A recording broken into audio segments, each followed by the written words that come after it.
இந்த முதல்வரை எப்படியாவது தோற்கடிக்கணும்னு நினைக்கிறல்ல, நினைக்கக்கூடிய உங்களுடைய எண்ணம் என்ன என்று சொன்னால், திமுகவை தோற்கடிப்பேன் என்று சொல்லுவதோ, தமிழ்நாட்டின் முதலமைச்சரை தோற்கடிப்பேன் என்று சொல்லுவதோ, இவர்களை வீழ்த்துவேன் என்று சொல்லுவதோ, அருமை சகோதரர்களே, சகோதரிகளே, ஆற்றல் வாய்ந்த இளைஞர்களே, பொதுமக்களே, அதிமுகவின் சகோதரர்களே, பிஜேபியில் இருக்கக்கூடிய பெற்றோர்களே, நீங்களும் பிள்ளைகளை பெற்றவங்க தானே.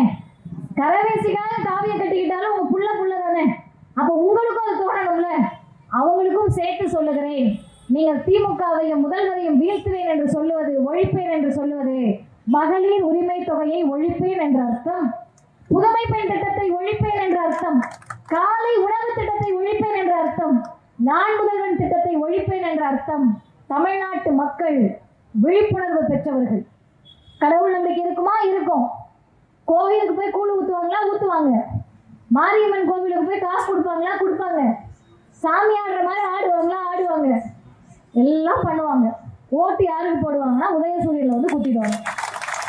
எதுக்குன்னு கேட்டா, எங்களுக்கு கோவில் இந்த மக்களுக்கு முக்கியமாக இருக்கலாம்.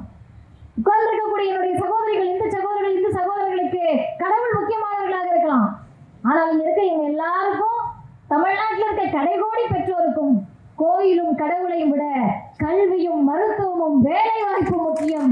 அதை தரக்கூடியதாக திராவிட முன்னேற்ற கழகம், திராவிடர் இயக்கம் இருக்கிறது என்று சொன்னால், எங்கள் கழக தலைவர் ஆசிரியர் இன்றைக்கு காலையில் சொல்லி இருக்கிறார், அமித்ஷாவோ காட்ஸோவோ எதை நடத்தினாலும் திமுக கூட்டணியை ஒருவராலும் வீழ்த்த முடியாது. அதையே செய்தியாக சொல்லி நிறைவு செய்கிறேன். வாய்ப்புக்கு நன்றி. வணக்கம்.